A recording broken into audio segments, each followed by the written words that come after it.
我相信有不少接触过桌上型雷雕机的人，应该对 Nexus 2 M1 有很深的印象，因为在几年前的 M1 应该是很多人的第一台雷雕机。它把蓝光雷射呢放进封闭式的机身，然后再加入了镜头预览，就可以像是用电脑操作印表机一样，很简单的就可以操作这台雷雕机。虽然未必是当时功率最高、速度最快的机器，但是它确实真正的把雷射加工这件事情带到了一般创作者的桌上。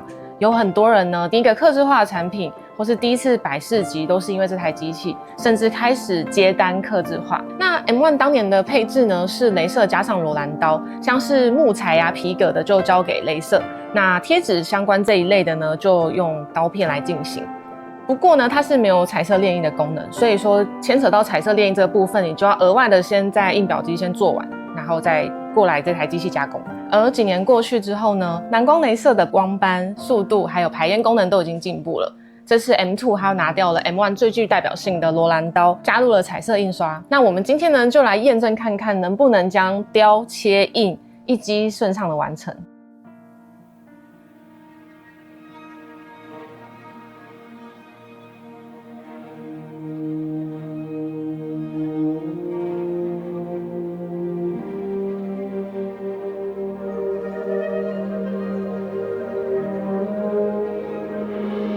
We made our way here from a common interstate, looking for a place to build a life and make a name. Drawing lines in ink as we're winding through the maze, second guessing every path we will ever choose to take. Feel the rhythm and the weight of this town. We got this common misdirection, chase the highs, fall on the ground. A lesser state might have told me I was done. Sometimes we lose the rhythm, but that doesn't mean it's gone. Keep trying it out, keep looking around, even though it will make you want to scream and shout. Who am I now, and will I ever feel my heart again? Scream and shout. Who am I now, and will I ever feel my heart again? I'm gonna find it out here, jumping into the cold deep water. It's good to see you out here too. Went to find a message in a bottle on the sand, but I wound up sitting down and watching all the ships come in. And in that simple moment, when the color all came back, I swore I heard a voice that told me I should try again. Keep reaching for more, don't stay on the shore, even though it will make you want to scream and shout. Who am I now, and will I ever feel my heart again? Scream and shout. Who am I now, and will I ever feel my heart again? 那我们先来说一下它的外观。M2 呢，这次做的是很现代化、简约线条的感觉，你不会觉得说像是那种很笨重的传统工业设备，所以你放在家里啊、工作室、教室都还蛮适合。那我们像这种多功能的设备呢，最怕什么？最怕要换它的模组很麻烦。有些机器你要换模组是需要重新的拆它的螺丝，然后换了之后再重新锁固。有时候呢，一个作品都还没有做完，然后人就累了。对不起，好尴尬。我们这一次它 M2 呢换的模组是用这种磁吸的方式，甚至呢只要把它旁边 Type C 的线拆开，然后磁吸上去，再装上去就好，非常简单。M2 最有辨识度的功能呢，就是 CMYK 的彩色印刷。有些同类的设备需要把青色、洋红色、黄色、黑色分批分次加工，可是这台 M2 呢不需要，它就是一次就可以搞定这4色印刷。操作起来呢，就很像大家一般熟悉的印表机一样。那我们就直接来上机试做看看。首先呢，我们要做的是一般的贴纸。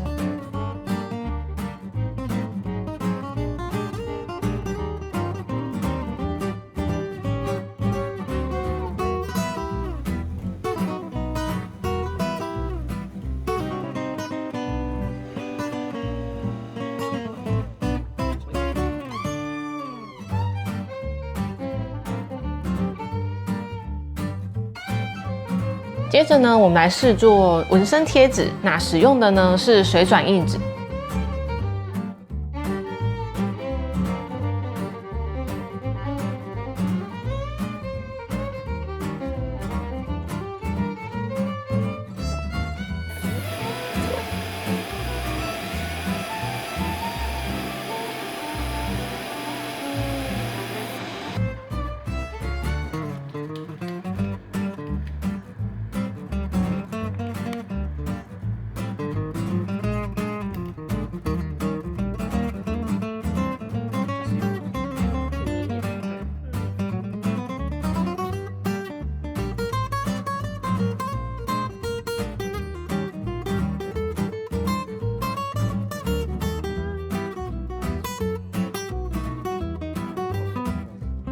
纹身贴纸好咯，看自己在家就可以做，是不是很方便快速啊？而且它的印刷是超级细致的，大家可以看。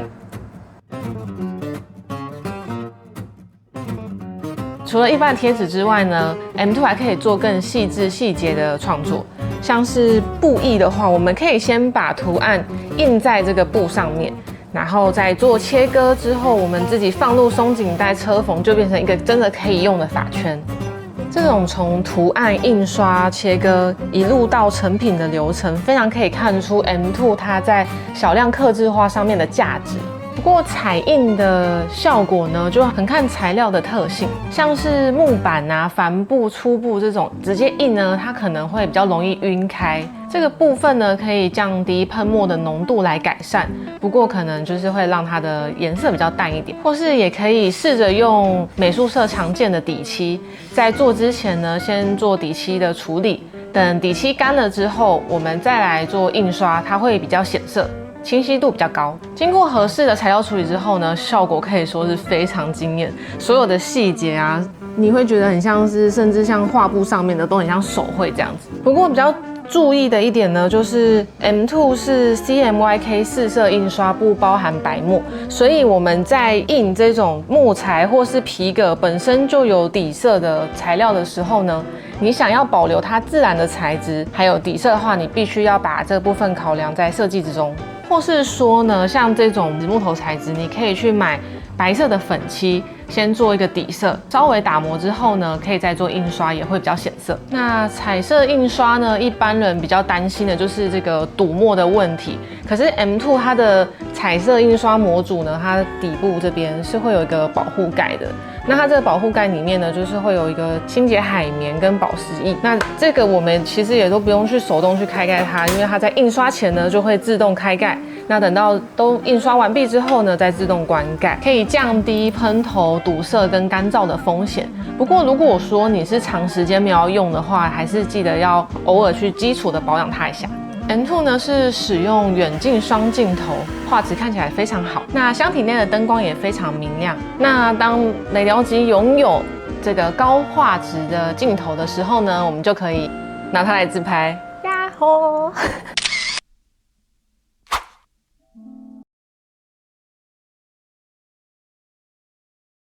广角镜头呢，可以快速的拍下整个工作区域，方便掌握材料的位置。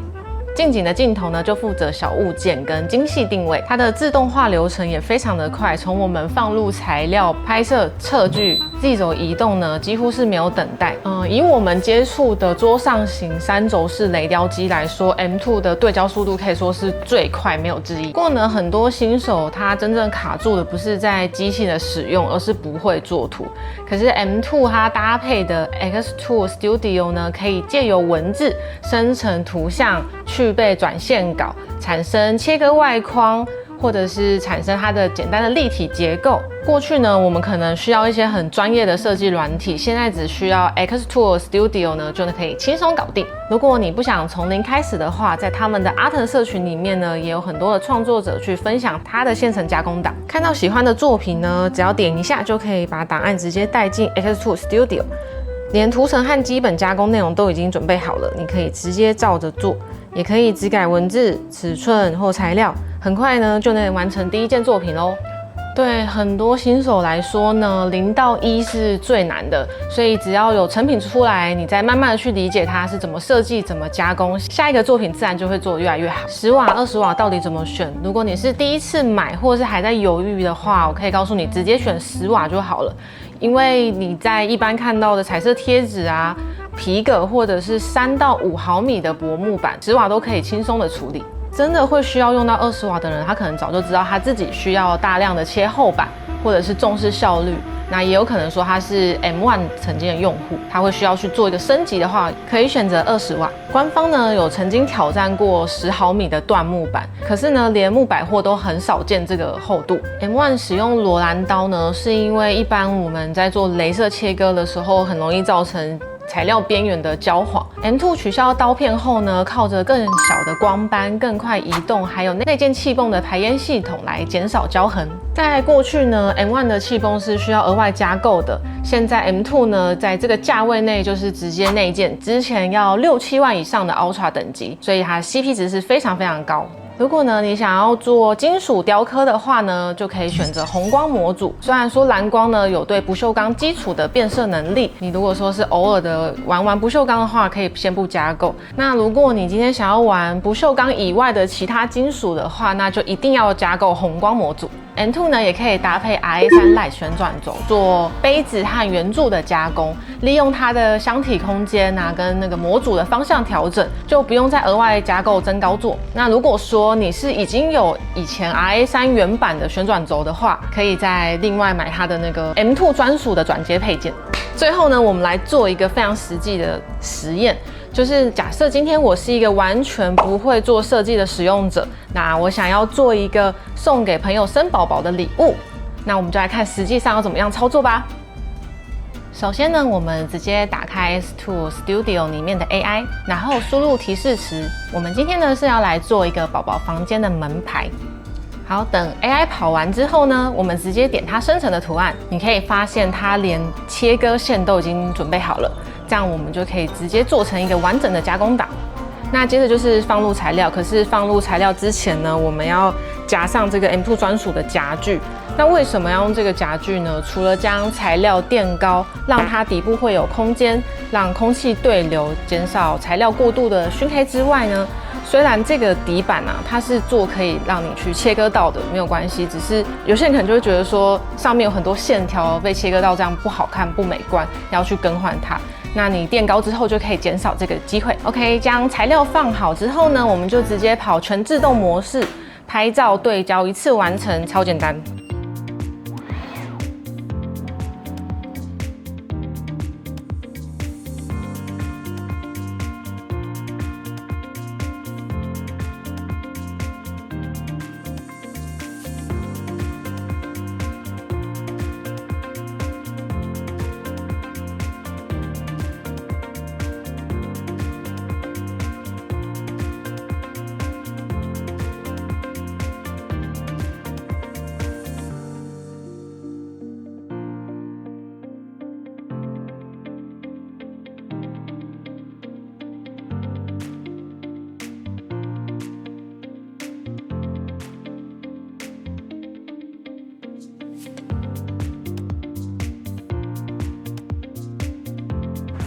那要作为礼物的门牌就制作好啦，刚刚也是非常快速的就生成了图案，然后它的印刷呢是有1200 dpi， 跟同类型的产品来说，它的印刷是更清楚、更细致的。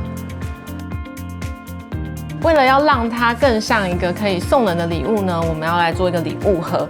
那刚刚有提到阿腾的社群上面呢，会有人分享已经现成的加工档，我们就从那上面找一个牛皮纸盒的现成档案来加工。档案设定好之后呢，我们就交给 M2 来切割啦。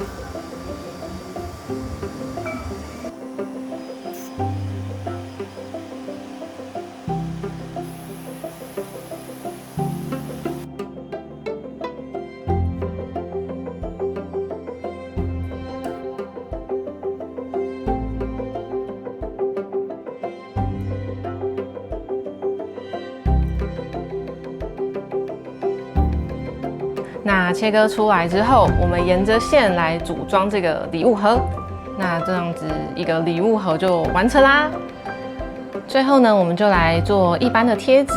那我们用设计好的图案呢，交给 M2 来印刷跟做切割，这样封口贴纸就做好了。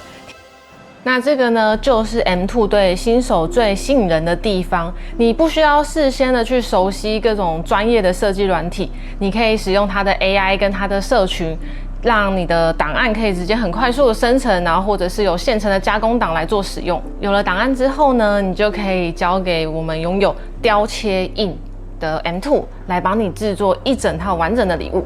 好，看完了前面的实测之后呢，我们来做一个小总结。M2 的磁吸换头、4色墨水夹，还有明亮清新的双镜头，以及它的快速对焦、AI 材料资料库，还有 Alton 社群呢，都大幅的降低新手的门槛。